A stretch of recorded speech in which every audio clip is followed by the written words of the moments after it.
Hello everyone. तो हमने last video में सर्कुलेटरी सिस्टम स्टार्ट किया था, यानी कि ब्लड, जो सीईटी की मैं टॉपिक दे रखा है उसमें से 3 टॉपिक आपको पढ़ने हैं, ब्लड ग्रुप, ब्लड ट्रांसफ्यूज़न और आरएच फैक्टर। तो इसमें से हम अब ब्लड ग्रुप स्टार्ट करेंगे। और ब्लड ग्रुप, जिसको हम हिंदी में क्या कहते हैं, रुधिर वर्ग और रक्त समूह।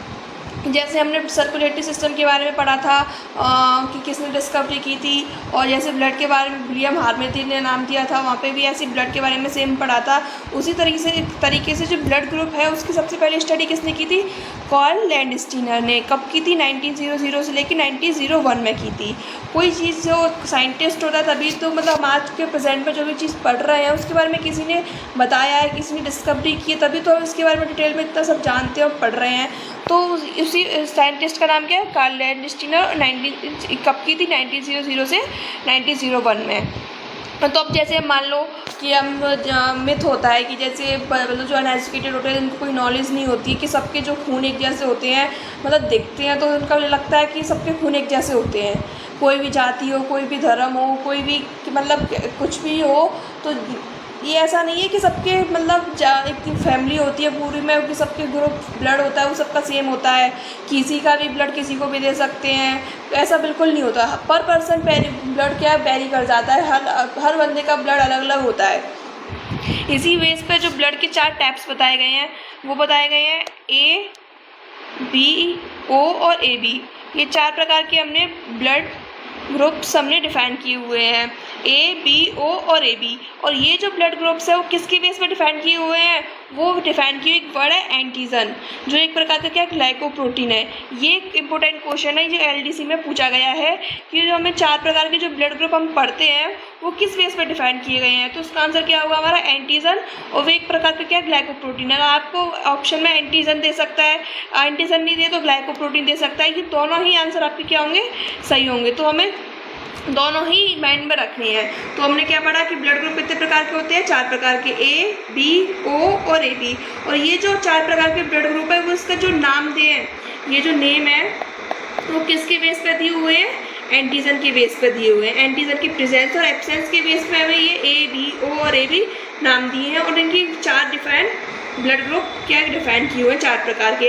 और ऐसा नहीं है कि हमें केवल 4 प्रकार के ही ब्लड ग्रुप है, वो आगे जैसे डिटेल में पढ़ेंगे, आगे और भी पढ़ते हैं, स्टडी करते हैं, केसेस मिल जाते हैं। तो वो ज़रूरी नहीं कि 4 ही प्रकार की एंटीजन हमारे ब्लड में या फिर हमारी बॉडी में ब्लड में पाई जाती हैं। और भी मल्टीपल एंटीजन जो प्रेजेंट है उसके केसेस देखे हुए, बट वो बहुत रेयर होते हैं।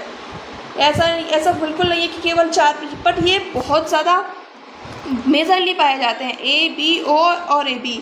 इसके अलावा और भी एंटीजन प्रेजेंट होते हैं, जैसे बॉम्बो ब्लड ग्रुप आपने सुना होगा, गोल्डन ब्लड सुना होगा, वो भी इसमें भी एक डिफरेंट टाइप का एंटीजन पाया जाता है। एक ज़ीरो ब्लड ग्रुप भी होता है जिसमें कोई भी एंटीजन नहीं पाया जाता, वो अलग डिफरेंट टाइप के होते हैं। वो आगे क्लास में आपको थोड़ा इनमें समझा दूंगी जो एग्जाम के पॉइंट से इंपॉर्टेंट होगा। तो ये हमारा हो गया कि 4 प्रकार के ब्लड ग्रुप है, किसके बेस पे डिफाइन किए गए हैं, एंटीजन के बेस पे। वो एक प्रकार का क्या ग्लाइकोप्रोटीन है। अभी आपको कोई भी नोट लेने की जरूरत नहीं है कि ये एंटीजन क्या है, हमें तो समझ में नहीं आया, इसको मैं अभी डिटेल में नीचे समझाऊंगी। अब आ गया इधर डिस्कवरी की बात। अब जैसे 4 प्रकार के ब्लड ग्रुप हैं, तो इसमें से ए, बी और ओ, इसकी तो पर्सनली स्पेसिफिक क्वेश्चन आ जाए ना, ए, बी, ओ स्पेसिफिक, इसका जो डिस्कवरी किसने की थी उसका नाम तो क्या जाएगा, कार्ल लैंडस्टीनर ने। कब की थी, 1900 से लेके 1901 में। तो इसमें एक ब्लड ग्रुप और बच गया, कौन सा, ए बी।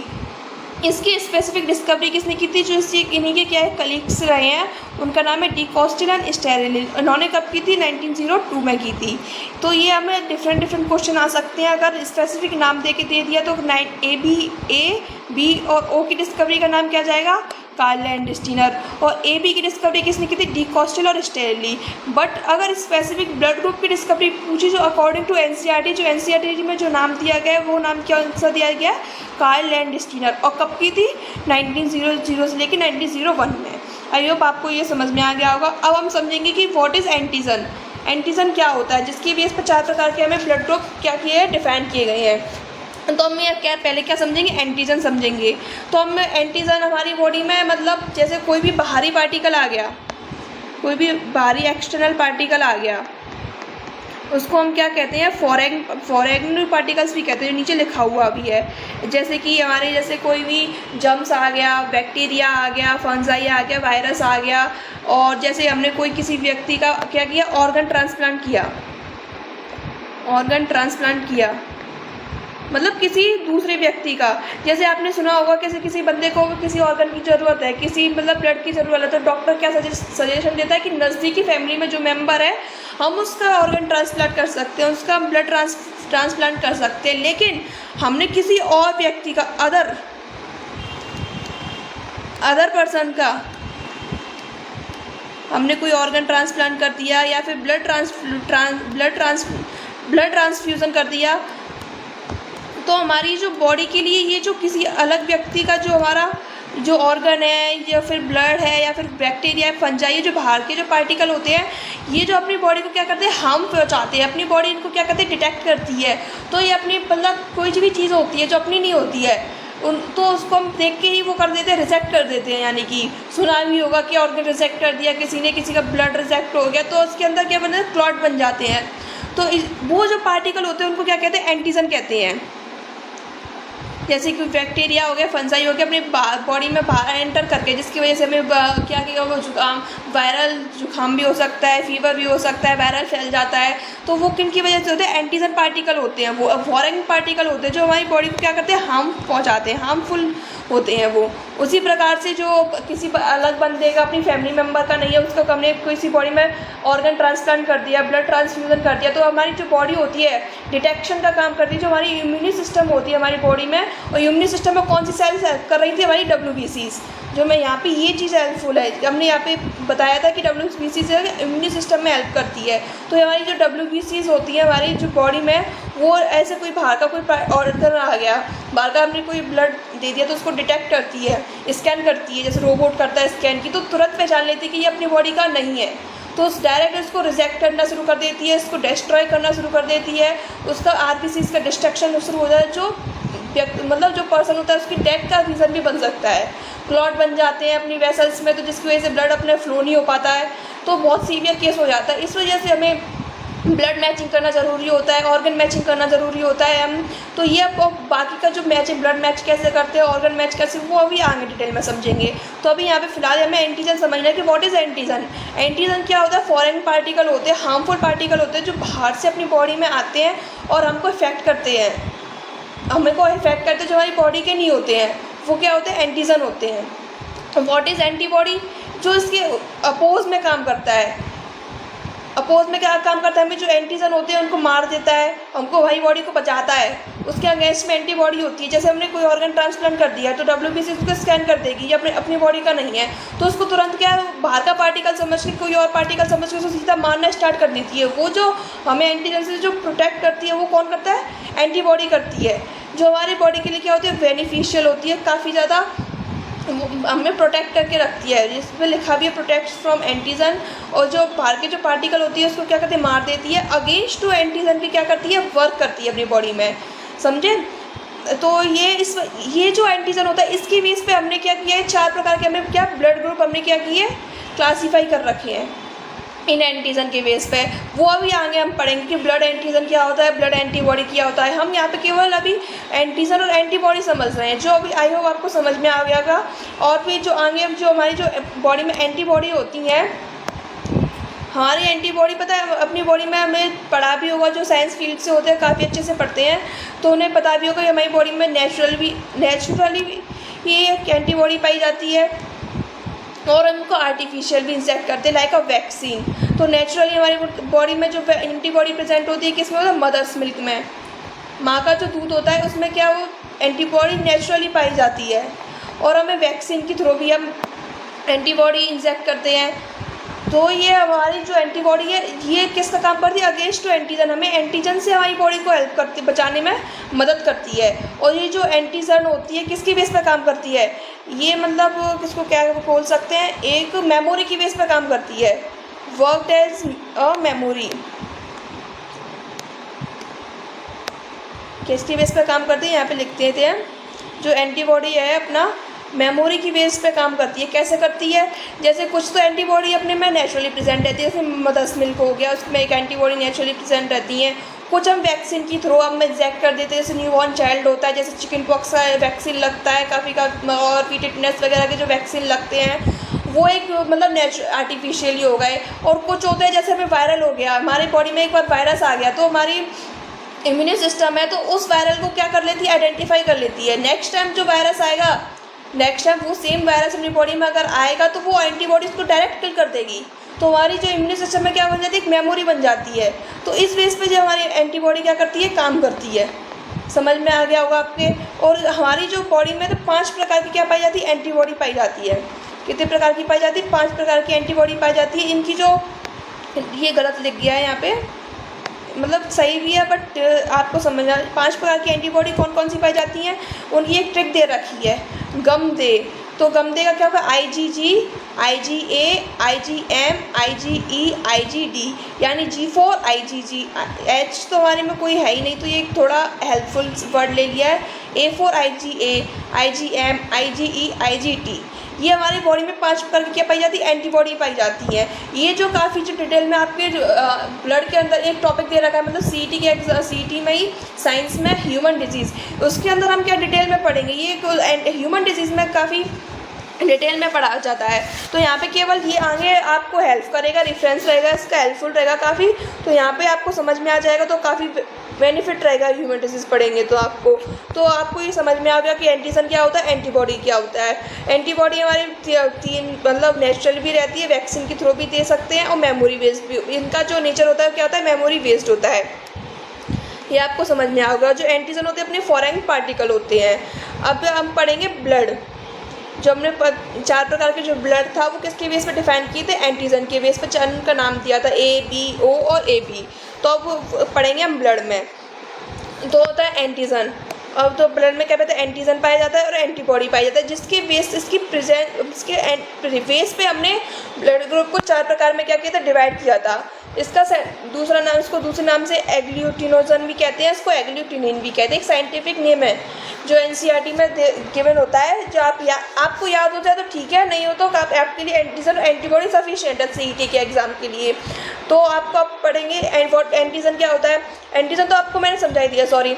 अब ब्लड में एंटीजन कहाँ पाया जाता है, ब्लड में जो RBCs की जो सरफेस होती है, क्या होती है, RBC की surface presence on the surface of RBCs। और कितने प्रकार की, 2 प्रकार की क्या RBCs 2 प्रकार की एंटीजन पाई जाती हैं, सॉरी, A और B। और जो एंटीबॉडी कहाँ पाई जाती है ब्लड में, 2 नेचुरल एंटीबॉडी प्रेजेंट होती है ब्लड में। कहाँ पे, प्लाज्मा ऑफ ब्लड। जो ऊपर मैंने बताया था ना, ब्लड मतलब 2 कंपोनेंट से मिलकर बना हुआ है, एक तो प्लाज्मा और ब्लड कार्पल्स। जो प्लाज्मा होता है इसके अंदर तो हमारी क्या एंटीबॉडी प्रेजेंट होती हैं, एंटीबॉडी। और जो ब्लड कार्पस के अंदर जो RBCs होती है, इसकी मेम्ब्रेन पे क्या प्रेजेंट होता है, एंटीजन। समझ में आ गया। इस तरीके से ये हेल्प है, थोड़ा अपना रेफरेंस थोड़ा बेस लेने में, ये आपको यहाँ से समझ में आएगा। तो हमारे जो ब्लड है, जैसे मान लिया हमारा ब्लड प्लाज्मा, मान लिया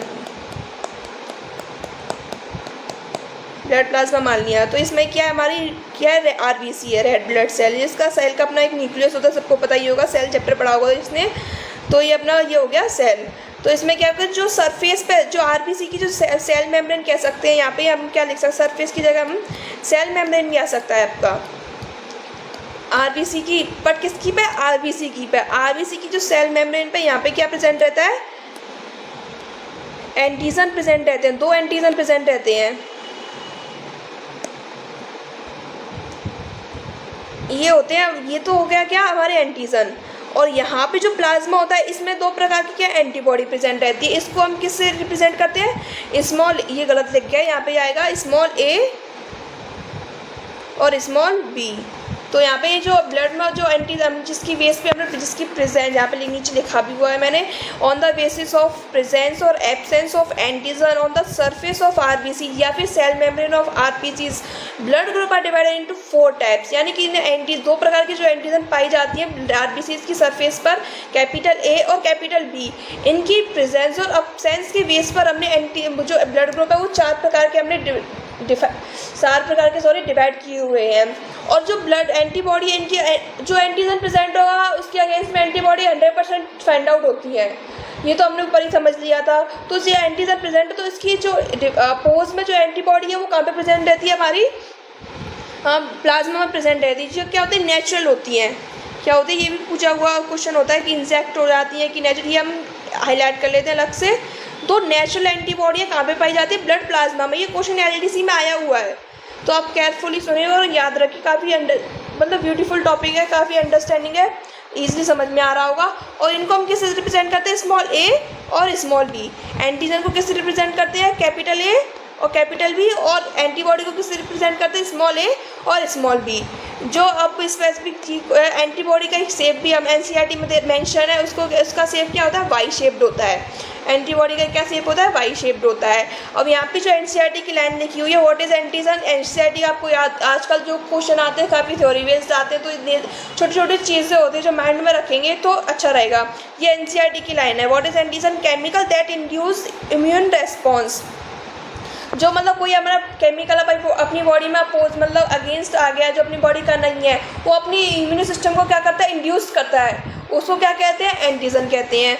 और एंटीबॉडी क्या होता है, एक प्रोटीन होता है जो एंटीजन को रेस्पॉन्स करती है, उसके अगेंस्ट वर्क करती है। जो मैंने आपको बहुत अच्छे से ऊपर से समझा दिया है। यहाँ पे सॉरी एक चीज़ और रह गई थी, क्या रह गई थी, जो अपना जो एंटीजन होता है इसको तो क्या कहते हैं, ये क्या होता है, ग्लाइकोप्रोटीन होता है। और जो एंटीबॉडी होती है उसका दूसरा नाम क्या होता है, एक ही होता है, इम्यूनोग्लोबिन प्रोटीन होता है। क्या होता है, इम्यूनोग्लोबिन प्रोटीन। और इसका इम्यूनोग्लोबिन प्रोटीन में से इम्यूनो का शॉर्ट फॉर्म में क्या लिखा है, आईजी, जैसे आईजीजी, आईजीए, आईजीएम, ये तो इसमें इसका नाम क्या दे रखा है, आईजी। हर एंटीबॉडी के अंग क्या लगा हुआ है, आईजी, क्योंकि ये क्या होता है, एक इम्यूनोग्लोबिन क्या होता है, प्रोटीन होता है। और एंटीजन क्या होता है, ग्लाइकोप्रोटीन होता है। ये आपको समझ में आ गया होगा। एक जो एंटीबॉडी होती है वो एक मतलब एनसीईआरटी में मेंशन, एनसीईआरटी में पढ़ते हैं 12th की में। किसी बच्चे ने जो नीट वगैरह मतलब नीट वगैरह की प्रिपरेशन करते हैं या फिर पढ़ते हैं, वो उसमें बताते हैं कि एंटीजन क्या होता है, एक प्रकार का शुगर होता है। और एंटीबॉडी अपने आप में क्या होती है, एक प्रोटीन होती है। लेकिन आपके लेवल पर ये चीज़ इंपॉर्टेंट नहीं है, आप इसको स्किप भी कर सकते हैं। इस वजह से मैंने यहाँ पे क्या मेंशन नहीं किया, लेकिन आपको मैंने थ्योरी में बोल के आपको बता दिया है। कभी आप इन पढ़ने मिलता है तो आपके समझ में आएगा। तो हम आपको ये समझ में आ गया होगा कि एंटीजन, आपको डायरेक्ट क्वेश्चन पूछे जाते हैं कि ब्लड में जो एंटीजन होता है वो कहाँ पे प्रेजेंट रहता है। तो यहाँ पे घुमाने वाला क्वेश्चन आ सकता है कि cell membrane of the cell, मतलब डिफरेंट टाइम कोई डिफरेंट WBCs की सेल दे मेम्ब्रेन दे सकते हैं, बट एक्चुअल में आंसर क्या होगा, सरफेस ऑफ द RBCs या फिर सेल मेम्ब्रेन ऑफ RBCs। उसका रिप्रेजेंटेशन क्या होता है, कैपिटल A और कैपिटल B। और जो एंटीबॉडी होती है वो ब्लड में कहाँ प्रेजेंट रहती है, ब्लड के प्लाज्मा में प्रेजेंट रहती है। जो 55% होता है ब्लड का कंपोनेंट का पार्ट होता है उसमें प्रेजेंट रहती है। इसको रिप्रेजेंट कैसे करते हैं, स्मॉल ए और स्मॉल बी। जो एंटीबॉडी होती है उसके एंटीजन से हमें क्या करती है, प्रोटेक्ट करती है। ये क्या होता है, एक प्रकार का क्या होता है, प्रोटीन होता है। ये इस पर क्वेश्चन पूछा जा सकता है, व्हाट इज एंटीजन। तो ऑप्शन दे देते हैं, न्यूक्लिक एसिड होता है कि क्या होता है, प्रोटीन होता है, विटामिन होता है, मिनरल्स होता है। तो एंटीबॉडी क्या होती है, एक प्रकार की क्या होती है, प्रोटीन होती है, समझे।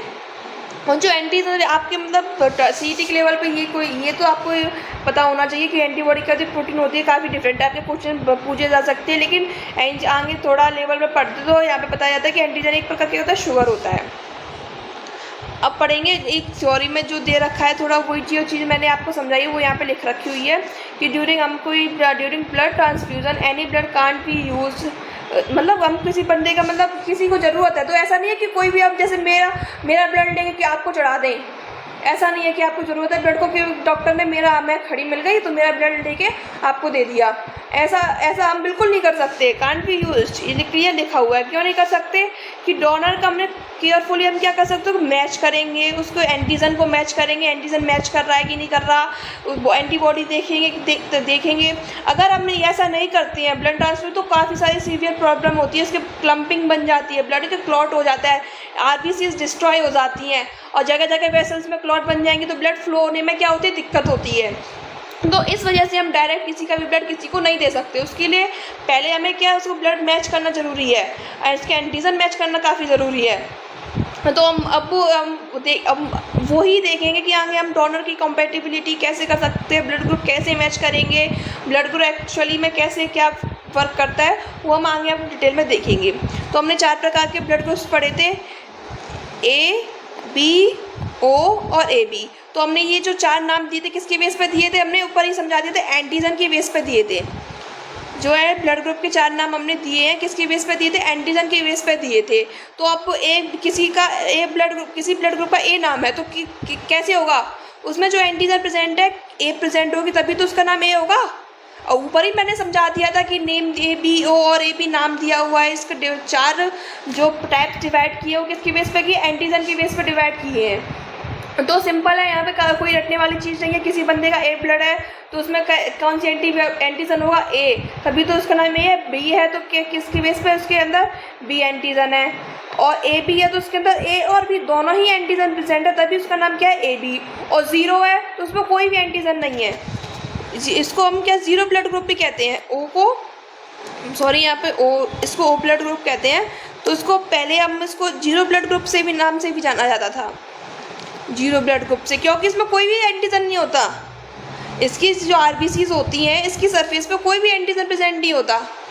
अब जिसकी आरबीसी है इसकी सरफेस पे ए एंटीजन प्रेजेंट है, ए ही, तो इसका नाम क्या दे दिया, ए। और कोई आरबीसी है इसकी सरफेस पे क्या बी प्रेजेंट है तो उसका नाम क्या हो गया, बी। और कोई आरबीसी है इसके ऊपर ए बी प्रेजेंट है और बी भी प्रेजेंट है, दोनों एंटीजन प्रेजेंट है तो उसका क्या नाम दे दिया, ए बी दे दिया। और कोई आरबीसी है इसके अंदर ना तो ए ही प्रेजेंट है और ना ही बी प्रेजेंट है तो उसको क्या दे देंगे हम, 0 ओ ब्लड ग्रुप कहते हैं या फिर 0 ब्लड ग्रुप कहते हैं। इसी वजह से ये जो ओ ब्लड ग्रुप होता है उसको क्या कहते हैं, यूनिवर्सल डोनर कहते हैं, यानी कि हर किसी को दे सकते हैं। ऊपर हमने पढ़ा था कि हम ब्लड ट्रांसफ्यूज़न करने से पहले या फिर ऑर्गन ट्रांसप्लांट करने से पहले वो ब्लड मैचिंग करना काफ़ी इम्पोर्टेंट है। वही चीज़ एक आपने सुना होगा कि ओ ब्लड ग्रुप वाला बंदा हर किसी को ब्लड दे सकता है। ओ ब्लड ग्रुप वाला बंदा ए को भी ब्लड दे सकता है, बी को भी ब्लड दे सकता है, ए बी को ब्लड दे सकता है। क्यों दे सकता है, ये तो सबको पता होता है कि यूनिवर्सल डोनर जो होता है ब्लड ग्रुप कौन सा होता है, ओ होता है, सबको पता रहता है ये चीज़, ये कोई बताने वाली बात नहीं, सबको आप खड़े खड़े किसी को भी पूछ लेंगे सबको पता होता है। लेकिन एग्जामिनर क्वेश्चन पूछ लेता है वाई, ये किसी को नहीं पता होता। तो इसका आंसर हो जाता है कि उसमें कोई भी एंटीजन प्रेजेंट नहीं होता, यूनिवर्सल डोनर होता है। क्यों होता है, क्योंकि उसमें नो एनी टाइप ऑफ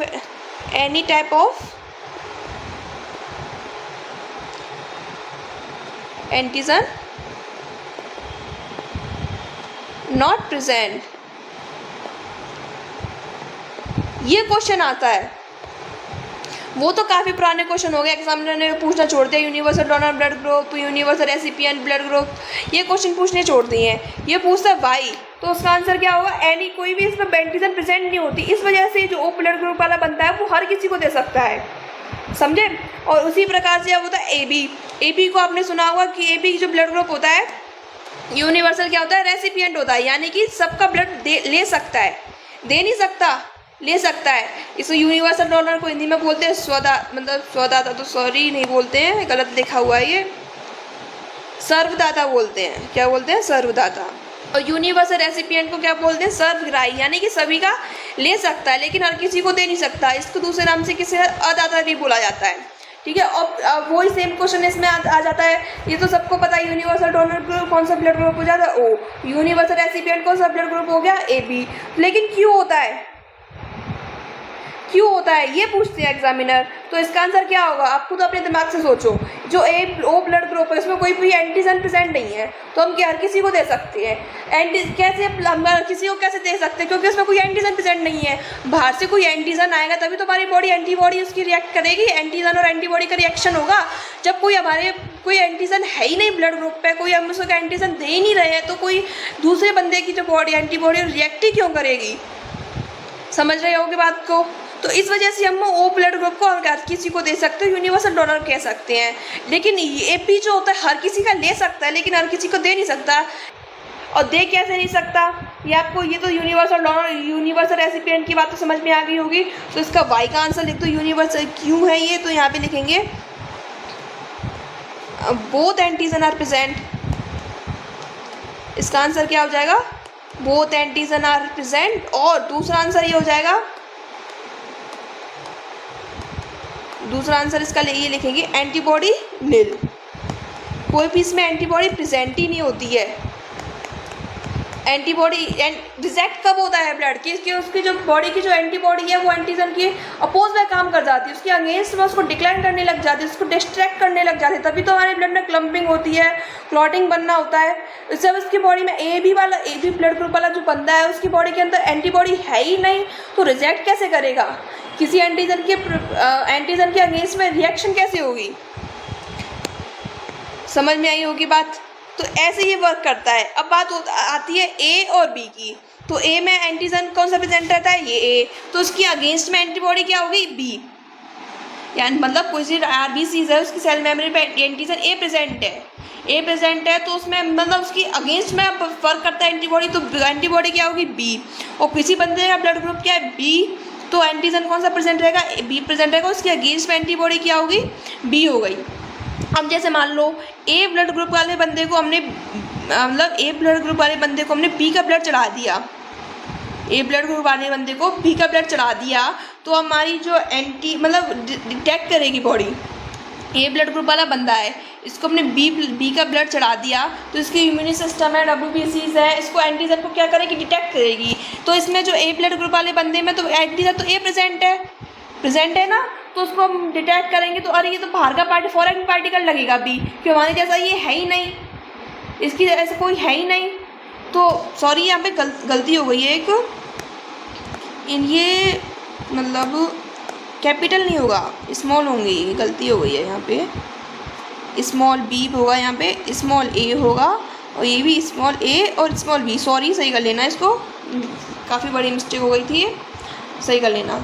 तो अब यहाँ पे मतलब क्या समझा रही थी मैं, रिपीट पे उसी पॉइंट पे आते हैं। यानी कि ए ब्लड ग्रुप वाले बंदे को हमने बी का ब्लड चढ़ाया, तो इसमें ए ब्लड ग्रुप वाले बंदे के अंदर कौन सा एंटीजन प्रेजेंट है, ए। तो ये हमारी जो WBC से इम्यून सिस्टम क्या करेगी, डिटेक्ट करेगी, डिटेक्ट करने से उसे ये जो बी ब्लड ग्रुप वाला बी जो एंटीजन है इसको फॉरेन पार्टिकल लगेगा, क्योंकि कोई भी चीज़ उसको रोबोट डिटेक्शन करता है तो अपने जैसा नहीं लगता है ना, तो उसको उसके अगेंस्ट में काम करना, अपोज में काम करना शुरू कर देता है, उसको डिस्ट्रॉय करना शुरू कर देता है। ये जो बी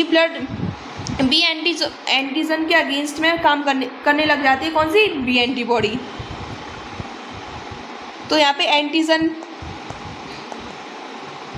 एंटीबॉडी क्या हो जाती है, रिएक्शन स्टार्ट हो जाती है, एंटीजन एंटीबॉडी क्या हो जाती है, स्टार्ट हो जाती है। मतलब किसी दूसरे बंदे मतलब ए ब्लड मतलब डिफरेंट, सिंपल सी बात समझ लो कि मतलब कोई दूसरा बंदा है जिसका ब्लड ग्रुप ए है और हमने बी ब्लड ग्रुप का हमने ब्लड उसमें ट्रांसफ्यूज़न करा, तो सिंपल सी बात है उसकी ए ब्लड ग्रुप वाले बंदे के अंदर ए एंटीजन प्रेजेंट रहेगी, बी ब्लड ग्रुप वाले के अंदर बी एंटीजन प्रेजेंट रहेगी। अब ए के अंदर हम बी का ब्लड डालेंगे तो उसकी सेम एंटीजन नहीं है, तो उसकी बॉडी डिटेक्शन करेगी, तो उसको सेम पार्टिकल नहीं लगेंगे, ए उसके अंदर ए है, बी अपने अंदर फॉरेन पार्टिकल लगेगा, तो अगेन मतलब कोई बिल्कुल टाइम नहीं लेगा, बिल्कुल माइनर सेकेंड्स में ये अगेंस्ट अपोज शुरू कर देगा और क्लम्पिंग शुरू हो जाती है। एंटीबॉडी इसके अगेंस्ट में जो उसकी बॉडी में एंटीबॉडी प्रेजेंट है बी एंटीजन के लिए, वो अपोजिंग अगेंस्ट में काम करना शुरू कर देगी, वहाँ पे एंटीजन और एंटीबॉडी रिएक्शन स्टार्ट हो जाती है, तो यहाँ पे क्लम्पिंग शुरू हो जाती है और क्लॉट्स बन जाते हैं और ब्लड ट्रांसफ्यूजन अच्छे से नहीं होता, ब्लड फ्लो अच्छे से नहीं होता, तो डेथ के रीज़न बन जाते हैं। इस वजह से हम किसी दूसरे ब्लड ग्रुप वाले बंदे को किसी का दूसरे का ब्लड मैचिंग का ब्लड नहीं चढ़ा सकते हैं। ओ ब्लड ग्रुप तो अपना यूनिवर्सल डोनर है ही, वो किसी को दे ही सकता है, ए बी वाला तो यूनिवर्सल रेसिपिएंट है ही, वो और हर किसी का ले सकता है लेकिन दे नहीं सकता। ये मैंने समझा दिया है कि वो और किसी को दे कैसे सकता है, वो ले कैसे सकता है, वो इस वजह से दे सकता है क्योंकि उसमें कोई भी एंटीजन प्रेजेंट नहीं होता। यूनिवर्सल डोनर क्यों, कि उसमें कोई एंटीजन प्रेजेंट नहीं होता, और ए भी यूनिवर्सल रेसिपिएंट क्यों है, क्योंकि उसमें जो एंटीबॉडी है वो एंटीबॉडी प्रेजेंट नहीं होती, एंटीबॉडी ही नील होती है और प्रोटॉन और एंटीजन प्रेजेंट रहते हैं, इस वजह से यूनिवर्सल रेसिपिएंट कहा जाता है। ये आपको समझ में आ गया होगा कैसे होता है। अब हम वही नीचे लिख रखा है मैंने, मतलब अब नीचे बातें थोड़ा अब समझेंगे। जो ओ ब्लड ग्रुप होता है सब यूनिवर्सल डोनर होता है, लेकिन ले के केवल अपने ओ का ही सकता है, और जो ए बी ब्लड ग्रुप है वो सबको ए बी ब्लड ग्रुप केवल ए बी को दे सकता है, रेसिपिएंट और डोनेट। वही हमने ये सब चीज़ों का समझा, आपको समझ में ही आ गई होगी। थोड़ा और बता देती हूँ। यूनिवर्सल डोनर है, वो तो सबको दे सकता है, लेकिन वो लेगा कब? केवल ओ का। और ए बी जो सबको ले सकता है, लेकिन देगा किसको? सिर्फ ए बी को। उसी प्रकार से ओ ब्लड ग्रुप वाला, जिसमें कोई भी एंटीजन प्रेजेंट नहीं रहता, तो हम हर किसी को चढ़ा सकते हैं, क्योंकि कोई फॉरेन पार्टिकल लगेगा ही नहीं किसी को, तो किसी की एंटीबॉडी रिएक्ट ही नहीं करेगी, क्योंकि इसमें कोई भी एंटीजन प्रेजेंट नहीं रहता। तो हम ए को भी चढ़ा सकते हैं, बी को भी चढ़ा सकती है, ए बी को भी चढ़ा सकते हैं। लेकिन ओ को हम केवल, ओ जो ब्लड ग्रुप होता है उसको केवल हम ओ का ही ब्लड दे सकते हैं। क्यों दे सकती हैं? क्योंकि उसकी बॉडी में दोनों एंटीबॉडी प्रेजेंट रहते हैं, ए और बी। ए और बी, अगर हमने ओ को, हमने ए का ब्लड चढ़ा दिया, मानो सपोज करो ओ बंदा है, उसको हमने ए का ब्लड चढ़ा दिया, तो उसके अंदर कोई भी एंटीजन है ही नहीं, बॉडी डिटेक्ट करेगी, एंटीजन सेम मिलेगा ही नहीं, पार्टिकल सेम मिलेगा ही नहीं, और एंटीबॉडी हमारे अगेंस्ट में दोनों ही प्रेजेंट है, ए भी प्रेजेंट है और बी भी प्रेजेंट है। फॉरेन पार्टिकल लगेगा उसकी बॉडी को, तो डायरेक्ट ही है कि अगेंस्ट में जो स्मॉल ए एंटीबॉडी है वो रिएक्ट कर जाएगी, अगेंस्ट उसको मार देगी, डिस्ट्रॉय कर देगी, आरबीसी डिस्ट्रक्शन शुरू हो जाएगा, वहीं की वहीं उनको ख़त्म कर देगी। इस वजह से ओ वाला जो बंदा है उसको ओ का ही ब्लड चढ़ा सकते हैं, और ए बी वाला बंदा केवल ए बी को ही दे सकता है। आई होप आपको ये बहुत अच्छे से क्लियर हो गया होगा। काफ़ी टाइम लेके मैंने समझाया है, काफ़ी मतलब अच्छे से। आपके जो क्वेश्चन बनेंगे वो यहीं से बनेंगे, कहीं बाहर नहीं जाएंगे सीटी के लेवल पे। और हम नीचे से पढ़ेंगे, ये आपको समझ में आ गया होगा, तो अपना खुद का माइंड रटने वाली कोई चीज़ ही नहीं है, खुद अपना माइंड यूज़ करके हम क्वेश्चन हैंडल भी कर सकते हैं। अगर आपको नहीं याद है, आपको समझ में आ गया होगा, तो उसको हम अपनी नॉलेज के बेस को भी क्वेश्चन क्या कर सकते हैं? सॉल्व कर सकते हैं।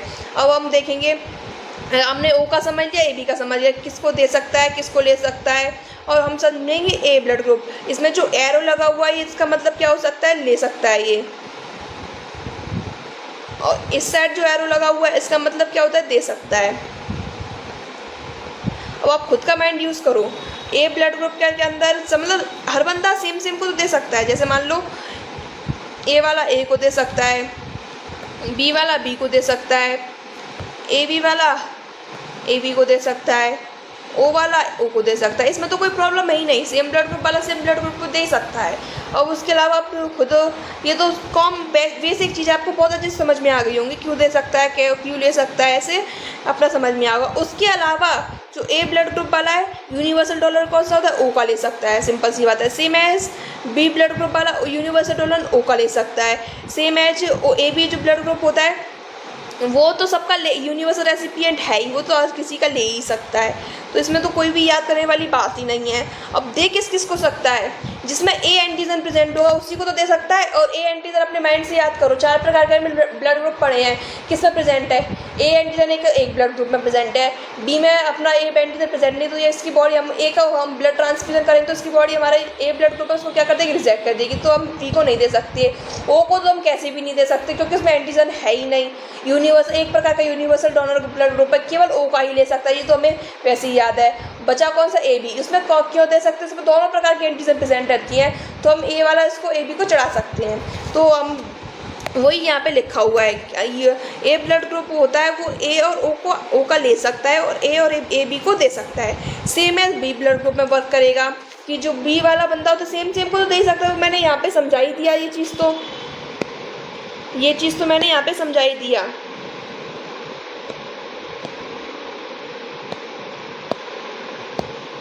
जो सेम वाला है वो अपने सेम ब्लड ग्रुप को हम दे सकते हैं। इसके अलावा किसका ले सकता है? यूनिवर्सल डोनर का ले सकता है, ओ का ले सकता है, और दे किसको सकता है? ए बी को दे सकता है।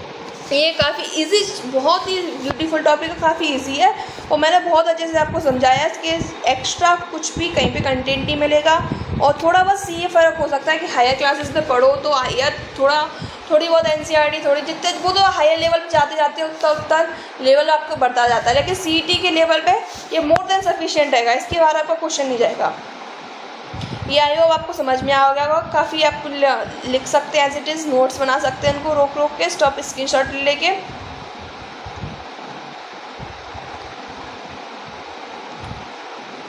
तो यहाँ पे क्या 4 प्रकार के ब्लड ग्रुप की बात हो गई।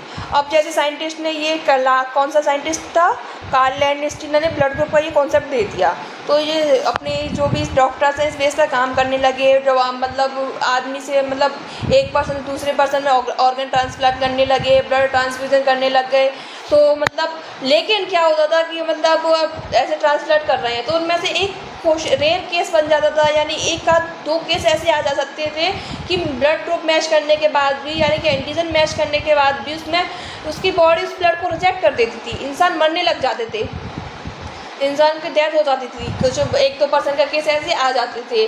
तो ये बात अब मतलब मान लो 1900 में डिस्कवरी की थी, तो ऐसे उसको तो नोबेल प्राइज़, मतलब साइंटिस्ट का तो काम ही है कि डिस्कवरी करके उन्होंने इतनी बड़ी डिस्कवरी की, उसको नोबेल प्राइज़ करके आराम से मस्त बैठनी है। डॉक्टर्स का ही तो काम है इनको ब्लड ट्रांस मैच करके ये थ्योरी बेस पे काम करके इनको सॉर्ट आउट करना, इनको ब्लड ट्रांसफ्यूजन करना। लेकिन एक केस इसमें से आगे डेथ का आ जाता है, तो आदमी तो किसको गाली देगा, डॉक्टर को ही तो देगा, साइंटिस्ट को थोड़ी दे रहा है पकड़ के। तो ऐसे ही फिर उन्होंने ये जो डॉक्टर्स है फिर उनके साइंटिस्ट के पास गए कि आपने तो पता नहीं कैसी थ्योरी दे दी है कि ये साइंटिस्ट मतलब बंदे मर रहे हैं, इंसानों को मौत हो रही है आपकी इससे। तो इस बात से फिर उसका कार्ल लैंडस्टीनर है उसका फिर से दिमाग उसका चला। फिर उन्होंने दोबारा किसी का मतलब एक किस पे रिसर्च की थी, रीसस मकाका मंकी। कार्ल लैंडस्टीनर ने फिर से रिसर्च शुरू की, जब ऐसे केस सुने थे कि ब्लड ग्रुप मैच करने के बाद भी, एंटीजन मैच करने के बाद भी मतलब इंसान की मौत हो रही है। तो उनके दिमाग में क्वेश्चन उठा कि ऐसे कैसे हो रही है, तो उन्होंने फिर से रिसर्च स्टार्ट की थी। तो मान लो आप कब की थी, 1940 में की थी। तो ब्लड ग्रुप की डिस्कवरी की कब हुई थी, 1900 में। तो कितनी एज हो गई होगी, काफ़ी एज्ड हो गए होंगे। कार्ल लैंडस्टीनर भी 1940 तक की, तो काफ़ी एज्ड हो गए होंगे। तो मतलब इनके साथ इन्होंने अपने 2 स्टूडेंट है उनके साथ इन्होंने वर्क किया था। सॉरी इसका नाम लिखना मैं भूल गई हूँ, आई थिंक हाँ ये रहा, सॉरी लिखा हुआ है। लैंडस्टीनर में वीनर नाम का एक स्टूडेंट है, इसके साथ हमने फिर से रिसर्च स्टार्ट की थी कि पता तो लगा क्या रीज़न है, किस वजह से मतलब क्या रीज़न है स्पेसिफिक जिसकी वजह से इंसानों की मौत हो रही है ब्लड ग्रुप। तो उन्होंने फिर से रिसर्च स्टार्ट की थी और अपनी रिसर्च मकाका मंकी पे स्टार्ट की थी। ये तो सबको पता ही होगा, हमारे जो मंकीज़ होते हैं, चिंपांजीज होते हैं, हमारे एंसेस्टर्स होते हैं। अपनी बॉडी मतलब ह्यूमंस के लिए जो भी रिसर्च की जाती है तो हमारे जो बेस लिए जाते हैं वो मंकीज़ ही ली जाती हैं, मंकीज़ पर ही रिसर्च की जाती है क्योंकि हमारे एंसेस्टर्स माने जाते हैं। तो रिसर्च मकाका मंकी नाम के बंदर पर, चिंपांजी पर लैंडस्टीनर और इनके स्टूडेंट वीनर ने 1940 में फिर से डिस्कवरी स्टार्ट की थी। तो उन्होंने क्या पाया, उन्होंने पाया कि एक थर्ड टाइप का क्या मिला था उनको, एंटीजन मिला था। रिसर्च मकाका मंकी के अंदर क्या मिला था, थर्ड एंटीजन मिला था। हमें थर्ड एंटीजन मिला था, 2 एंटीजन तो ऊपर मिल ही गए थे, ए और बी ऊपर मिल ही गए थे, ये थर्ड एंटीजन था। किस पर, आरबीसी। ये भी कहाँ पे पाया जाता है, आरबीसी की सरफेस पर ही पाया जाता है। उन्होंने फिर से रिसर्च की थी। तो RH factor is also type A भी क्या है, एक एंटीजन है। यहाँ पे आपके टॉपिक में आपके उसमें टॉपिक भी दे रखा है RH फैक्टर स्पेसिफिक, तो आपसे क्वेश्चन भी पूछा जा सकता है कि RH फैक्टर क्या है, एंटीजन है, एंटीबॉडी है, ग्लाइकोप्रोटीन है, क्या है। तो उसका आंसर क्या जाएगा, RH फैक्टर भी क्या है, एंटीजन है। और कहाँ पे पाया जाता है, सेम है जो बाकी की दोनों एंटीजन A और B पाए जाते हैं, वैसे ही RBC की सरफेस पर ये पाया जाता है। तो किसने डिस्कवरी की थी, कब, लैंडस्टीनर और उसके स्टूडेंट थे मिलकर वीनर ने 1940 में फिर से डिस्कवरी की थी, जिसका नाम किस पे की थी, ये सासामाका मंकी पे की थी। ये क्वेश्चंस आते हैं। और एक थर्ड टाइप का एंटीजन मिला था उनको, उनका नाम, उसका क्या नाम, RH फैक्टर। तो वो क्या एक प्रकार का क्या है, एंटीजन है, ठीक है। अब इसके मतलब RH एंटीजन उनको मिला। अब उसको कैसे डिफाइन किया था, जिसकी बॉडी में RH फैक्टर अगर प्रेजेंट है तो उसको क्या बोलेंगे, RH पॉजिटिव बोलेंगे। और जिसकी बॉडी में RH फैक्टर एब्सेंट है तो उसको क्या बोलेंगे, RH नेगेटिव। अब आपको एक चीज़ समझ में आ रही होगी कि आपने ब्लड ग्रुप्स के नाम सुने होंगे, मतलब डॉक्टर्स के मुंह से या फिर किसी मतलब रिलेटिव्स के मुंह से कि हमारा ब्लड ग्रुप तो O पॉजिटिव है, AB नेगेटिव है, A पॉजिटिव है, B पॉजिटिव है। तो ये पॉजिटिव नेगेटिव किसकी प्रेजेंस में बोला जाता है, ये RH फैक्टर की प्रेजेंस में बोला जाता है। ये एक थर्ड टाइप का एंटीजन है जो ब्लड ग्रुप के डिस्कवरी होने के 40 बाद डिस्कवरी की थी, उसका डिस्कवर हुआ था RH फैक्टर का। तो कहाँ पे वो किसने की थी, लैंडस्टर वीनर ने की थी। जिसमें RH फैक्टर प्रेजेंट होता है उसको तो क्या कहते हैं, RH पॉजिटिव, और जिसमें एब्सेंस होता है वो RH नेगेटिव होता है। तो ब्लड ट्रांसफ्यूज़न के लिए 4 प्रकार के ब्लड ग्रुप्स के अलावा हमें RH फैक्टर भी मिलाना इम्पोर्टेंट है। अगर ये नहीं मिलाया तो भी हमारे ब्लड ग्रुप में क्लम्पिंग हो जाती है, डिस्ट्रक्शन हो जाता है RBC। काफ़ी केसेस बने हैं, जो केसेस बने थे इसकी डेथ हुई थी पर्सन की, उसके बाद ही तो RH फैक्टर की डिस्कवरी हुई थी। दोबारा से डिस्कवर किया था लैंडस्टर का और वीनर ने। फिर क्यों करता कोई बंदा दोबारा से इतनी मेहनत क्यों करता? डेथ होना स्टार्ट हो रही थी बिना इनकी मैचिंग के, तो उन्होंने दोबारा डिस्कवरी की। तब उन्होंने 3rd टाइप का एंटीजन मिला था, उसका नाम है RH। जिसमें RH प्रेजेंट होता है तो उसको क्या बोलते हैं, RH पॉजिटिव, और एब्सेंट होता है उसको बोलते हैं RH नेगेटिव। RH negative. तो जो RH फैक्टर होता है वो अपने कॉम्प्लेक्स मतलब फॉरेन मतलब जैसे मान लो पॉजिटिव, कोई पॉजिटिव ब्लड ग्रुप है, यानी कि इसके अंदर क्या RH एंटीजन क्या है, प्रेजेंट है। और नेगेटिव का मतलब क्या हो गया, इसके अंदर RH एंटीजन एब्सेंट है। अब इसके अंदर RH एंटीजन क्या प्रेजेंट है। अब नेगेटिव वाले का हमने इसको ब्लड चढ़ा दिया जिसके अंदर कोई एंटीजन है ही नहीं, मतलब RH एंटीजन है ही नहीं, RH एंटीजन इसके अंदर है ही नहीं। तो हमने ऊपर भी सब पढ़ा था, जिसके अंदर एंटीजन है ही नहीं तो उसके अगेंस्ट में एंटीबॉडी क्या ही रिएक्ट करेगी। तो नेगेटिव वाले का ब्लड हम पॉजिटिव को ईजिली चढ़ा सकते हैं, लेकिन पॉजिटिव यानी इसके अंदर क्या है, RH एंटीजन प्रेजेंट है। RH एंटीजन इसके अंदर क्या है, प्रेजेंट है। अगर हम इसका ब्लड नेगेटिव वाले को चढ़ाएंगे तो उसकी बॉडी क्या कर देगी, रिजेक्ट कर देगी, क्योंकि इसके अंदर एंटीजन प्रेजेंट है। एंटीजन प्रेजेंट है तो उसके अंदर नेगेटिव के अंदर एंटीजन प्रेजेंट है ही नहीं, डिटेक्शन होगा, उसको फिर से फॉरेन पार्टिकल लगेगा, तो उसके अगेंस्ट में जो RH नेगेटिव के अंदर जो एंटीबॉडी प्रेजेंट होंगी वो उसको फिर से डिस्ट्रॉय करना स्टार्ट कर देंगी। तो ऐसे इस वजह से इस तरीके से जो पॉजिटिव और नेगेटिव RH फैक्टर की बेस पे ब्लड क्या हो जाता है, रिजेक्ट हो जाता है बॉडी से। तो ये भी काफ़ी इंपॉर्टेंट हो जाता है मैच करना। तो ये वही लिखा हुआ है कि RH factor form antibody complex for an RH या फिर RH पॉजिटिव ब्लड, यानी जिसके अंदर RH प्रेजेंट है, RH पॉजिटिव बंदा है, उसका ब्लड हमने RH नेगेटिव के अंदर चढ़ा दिया, यानी कि इसके अंदर RH फैक्टर है ही नहीं। तो RH जिसके अंदर RH है वो जिसके अंदर RH नहीं है उसको तो वो फॉरेन पार्टिकल ही लगेगा।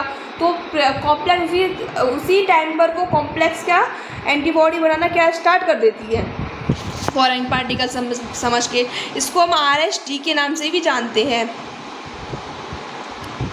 इसका सेकेंड नेम है, इसको RHD के नाम से भी जानते हैं। तो आई होप कि आपको क्लियर हो गया होगा कैसे क्या है। तो RH अब वो मानेंगे, अब वही जो आगे चीज़ लिखी हुई है वही है, an RH negative person if expose to RH positive blood. ये NCERT की लाइन है, आपके एज इट इज़ आपके एग्जाम में उठ के आ सकती है। An RH negative person if expose to RH positive person will form specific antibody against the RH antigen. वही चीज़ लिखा हुआ है, अगर RH नेगेटिव वाला बंदा है, वो RH पॉजिटिव का उसमें ब्लड चढ़ा दिया तो उसी टाइम स्पेसिफिक एंटीबॉडी बनाना शुरू कर देगा RH एंटीजन के अगेंस्ट में। तो इसी वजह से हमें RH ब्लड ग्रुप मैच करना भी क्या हो जाता है, ज़रूरी हो जाता है। समझ में आ गया होगा आपके। हमने ऊपर पढ़ा था कि O क्या है, एक यूनिवर्सल डोनर ब्लड ग्रुप है। क्या है, यूनिवर्सल डोनर ब्लड ग्रुप है। और AB क्या है, यूनिवर्सल रेसिपिएंट ब्लड ग्रुप है। अब हमने 3rd एंटीजन क्या कर लिया, डिस्कवर कर लिया। तो हमें RH फैक्टर का भी तो नीडेड है कि RH फैक्टर यूनिवर्सल डोनर कौन सा, तो हम RH फैक्टर की बेस पे हम कौन सा ब्लड ग्रुप यूनिवर्सल डोनर मानेंगे, O नेगेटिव, और यूनिवर्सल रेसिपिएंट मानेंगे AB पॉजिटिव। और क्यों मानेंगे वो आपको अच्छे से समझ में आ गया होगा क्यों मानेंगे। तो O ब्लड ग्रुप वाला तो आपको पता ही है, सबको ब्लड दे सकता है, सबको ब्लड दे सकता है। अगर इसके पास पॉजिटिव हुआ, वो पॉजिटिव कोई ब्लड है और हमने A नेगेटिव को चढ़ा दिया, A नेगेटिव को चढ़ा दिया, O वाला तो सबको दे ही सकता है, इसमें तो कोई दिक्कत आएगी ही नहीं क्योंकि इसके अंदर कोई एंटीजन है ही नहीं, तो ये दे ही सकता है। लेकिन इसमें RH एंटीजन प्रेजेंट है और इसके अंदर RH एंटीजन नहीं है, तो ये एक दूसरे को क्या कर देंगी, रिजेक्ट कर देंगी। यहाँ पे ऐसे क्लम्पिंग शुरू हो जाती है। तो इस वजह से हमें यूनिवर्सल जो डोनर, परफेक्ट जो डोनर माना जाएगा वो O नेगेटिव और AB पॉजिटिव, क्योंकि ये इसके अंदर तो सारे एंटीजन क्यों होता है, इसके अंदर ऑल एंटीजन आर प्रेजेंट, तो ये हर किसी का ले सकता है।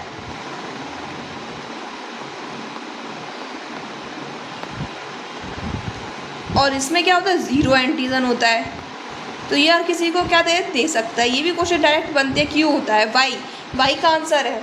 एंटीबॉडीज़ के हो सकता है, एंटीबॉडी से भी रिलेटेड क्वेश्चन आ सकते हैं कि एंटीबॉडी क्यों, मतलब दे तो सबको सकता है वो नेगेटिव, लेकिन ले किसी का क्यों नहीं सकता। ले इसलिए नहीं सकता क्योंकि इसमें सारे एंटीबॉडी प्रेजेंट होते हैं, स्मॉल ए भी प्रेजेंट होगा, स्मॉल बी भी प्रेजेंट होगा और RH-D भी प्रेजेंट होगा, तो ये हर किसी का नहीं ले सकता। और ये ए भी पॉजिटिव है, यूनिवर्सल रेसिपिएंट है, सिंपल है। तो यहाँ पे थोड़ा सा फ्लो चार्ट बना रखा है। जो पॉजिटिव वाला बंदा होता है पॉजिटिव को भी दे सकता है, और पॉजिटिव वाला बंदा नेगेटिव को भी दे सकता है, और नेगेटिव वाला बंदा पॉजिटिव को भी दे सकता है। लेकिन नेगेटिव वाला थोड़ा गलत हो गया है यहाँ पे कुछ। पॉजिटिव वाला बंदा को तो पॉजिटिव अपने को सेम को तो दे ही सकते हैं, पॉजिटिव वाला पॉजिटिव को दे सकता है और नेगेटिव वाला नेगेटिव को दे सकता है। यहाँ पे ये गलत हो गया है, नेगेटिव वाला नेगेटिव को दे सकता है और नेगेटिव वाला अपना पॉजिटिव को भी दे सकता है, लेकिन जो पॉजिटिव वाला होता है वो नेगेटिव को नहीं दे सकता। ये चीज़ है, ये पता नहीं क्या लिख दिया है, गलत लिख दिया है यहाँ पे।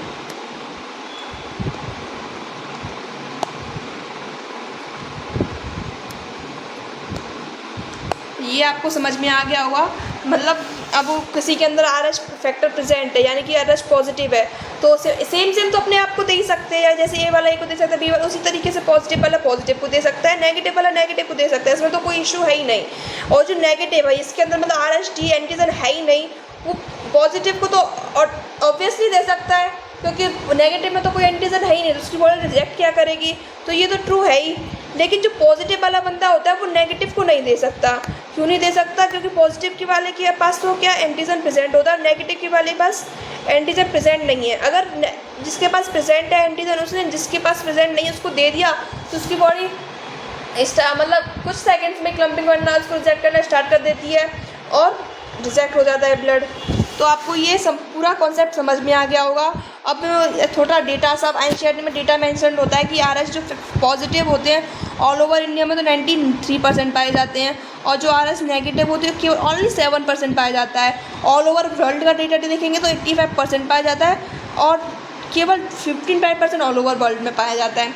तो ये थोड़ा एनसीईआरटी का डेटा ही आपको ये सीईटी में पूछा जा सकता है, इम्पोर्टेंट है। तो ये आपको समझ में आ गया हो, काफ़ी सिंपल टॉपिक है और इंग्लिश मीडियम वाले स्टूडेंट्स को काफ़ी हेल्पफुल रहेगा। ये पूरा इंग्लिश में नोट्स हैं आपको एज इट इज़ आप ये नोट्स नोट कर सकते हैं अपनी कॉपी में, परफेक्ट नोट्स हैं। इसके अलावा आपको कोई कंटेंट एक्स्ट्रा नहीं मिलेगा।